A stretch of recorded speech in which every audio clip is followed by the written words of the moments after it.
So my next guest, he lives in New Jersey, and I think he seems pretty happy. Please welcome to the show, Mr. Dan Geltrude. Dan, thanks for being on. Let's start with the we got to talk about the tariffs. We have to kick off the show with that. There had been rumors that had been off for a month, back on for tomorrow. So now they're back on. Are they inflationary? What are the metrics that take these things off? I mean, that's my big deal. He hasn't really spoken about that. I don't think he wants to. I think he wants to keep the metrics close to his chest so he can make a judgment call whenever, right? So I don't blame him for that.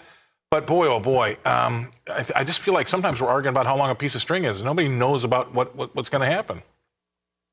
Well, as the saying goes, speak softly, carry a big stick. So that first part with Trump, speaking softly, that's out. So he's really on the big stick. So when we look at what Trump is doing here, Trump is using the tariffs as a stick for, let's say, Canada and Mexico in this case, to meet U.S. demands. Now, what exactly are those demands? Right. Well, we don't know exactly because they've been generalized, Scott, right? So we know the demands relate to the migrant crossings, to fentanyl, to trade deficits. But we don't exactly know, well, when you do this or when you do that. I believe what Trump is looking for here is something along the lines in the spirit of cooperation. Look, here's what we want. Let's start to implement these things. That's what I believe Trump is doing. However, let's make an assumption that Canada and Mexico are not going to go along with whatever President Trump is demanding. So the tariffs go in place tomorrow, 25%. Let's not forget, Canada and Mexico could easily retaliate with their own tariffs against the U.S. So although the U.S. will win a war of attrition, I believe, all the sides are going to feel pain. And what is that pain, Scott? The pain is increased inflation. I don't see any way around that in the short term. Now, we don't know which way tariffs are going to go, but if tariffs are going in place, I just don't know how there isn't at least a blip in stuff costing more. Yeah, well, I think that there could be things that would cost a little bit more, but coming down that supply chain along the way, a lot of times everybody takes a little bit of the chunk of that inflation out, and they suck it up themselves, right?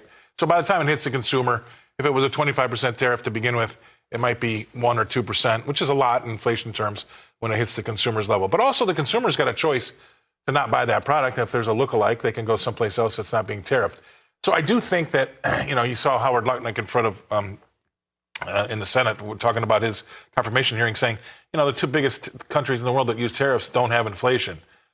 Maybe there's a correlation there. Maybe he's cherry picking. But the last time we did the tariffs in 2017, we didn't have a ton of inflation. So I think they could be inflationary, but I also think that the consumer's got a choice. So maybe we can steer around that. But to your point, and to my big point is, I don't understand when these things could possibly come off. What is Mexico going to have to do? What is Canada going to have to do to remove these tariffs? That's why it's hard in the finance industry of building a book about the strategy, because you can't have a strategy if you don't know what the metrics are. Well, I think what's going to have to happen, Scott, is a situation like Colombia. You're going to have basically capitulation in some form from Canada and Mexico. And now what exactly that looks like, we don't know. But it really comes down to saying, yes, President Trump, you were right. Please take the tariffs off. We'll behave better. Right. Something like that, in my opinion, is what's gonna help to get the tariffs off. You're probably right. All right, real quick, moving on. What's going on with DroneGate? Not a lot of people are talking about it. We did have Carolyn Levitt, the press secretary, say something real early about it. What are your thoughts? Well, being in New Jersey, and I have seen these things firsthand, I mean, literally over my town. So this is quite realistic for me. When you think about, we don't know where these things are coming from. Nobody knows anything. Now, all of a sudden, it's not a problem. It's not foreign. It's the FAA doing some research, and get this, other things which are not defined.